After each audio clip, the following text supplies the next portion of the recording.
If you have ever suffered from a shoulder injury through a sports accident or daily living and you want to recover, then you want to watch this video.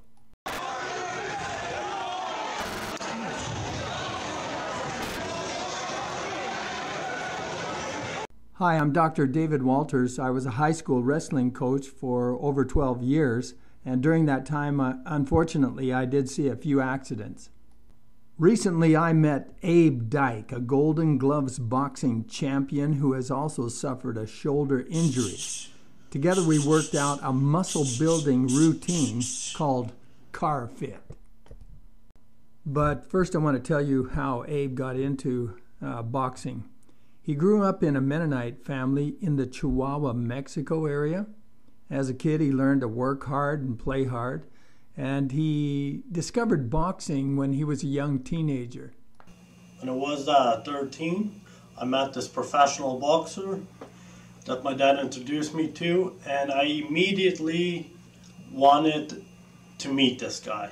I wanted to get to know him because I was interested in boxing, and at the time I was watching lots of boxing, so I knew all the champions out there, so it was already a passion of mine. So now I got an opportunity to meet a guy that was a professional boxer.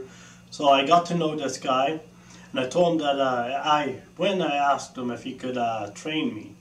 And he just kind of looked at me and he laughed, right? Like, who's this little kid, right? But he had no idea the desire that I had in my heart. So he tells me that he's fighting in 2 weeks, that if I wanted to, I should come watch his fight.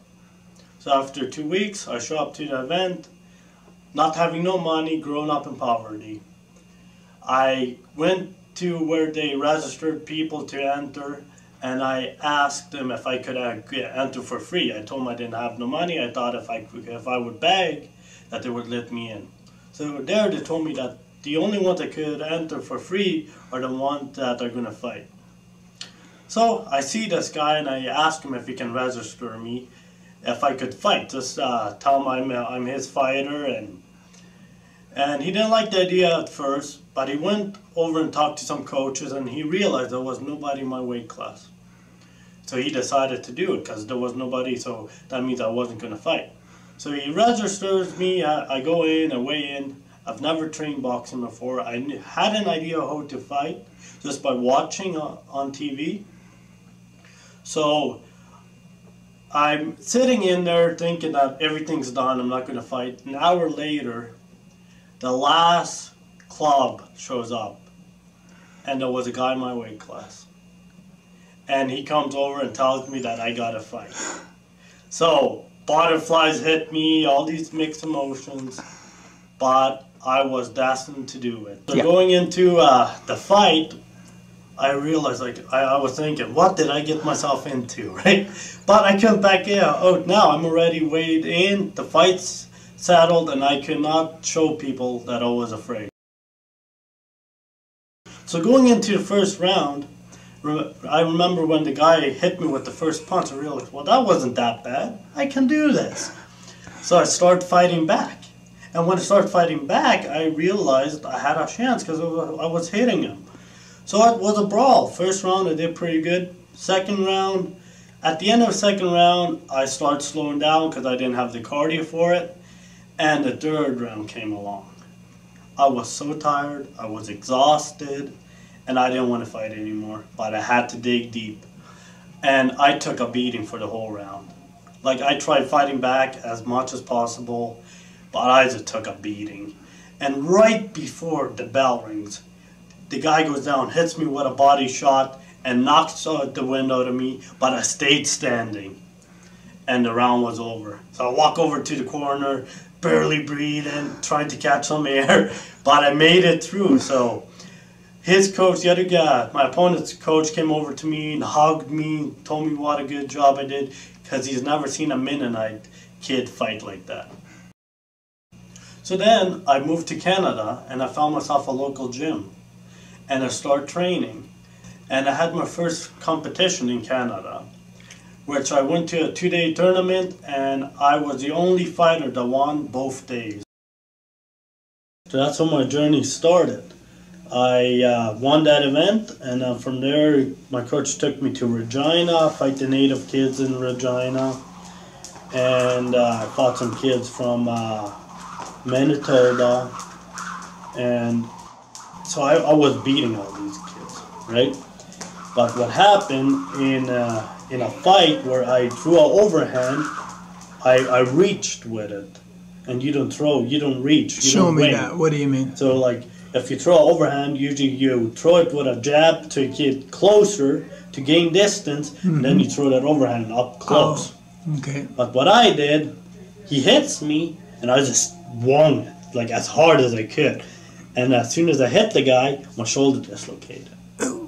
But it popped right back in. But that's where the injury started. Now I had a labrum tear. I didn't know at the time that it was a labrum tear. So I finished the fight, but I lost the fight. Then after there, I started losing fights because every fight, at some point, my shoulder would dislocate. Right. At some point, it's called a subluxation. It's where the humeral head, it pops out of place, but it slips right back in. So it's kind of like out and in. But then the swelling would take place, inflammation, and I would end up by the last round or so, I would just fight one-handed. So going into my first Golden Glove championship, I failed to straighten my rotator cuff muscles because I wasn't aware of how important they were. So from there on, I hired a strength and conditioning coach who helped me straighten my rotator cuff muscles and my stabilizers. And I didn't realize what a big difference that could make. So then I go to Montana State Golden Gloves in the US. And in that fight, I was cautious, but I was in good shape and my shoulders felt strong. I won the fight. And after the whole event was over, I get awarded a big trophy for being the most outstanding senior boxer of the event.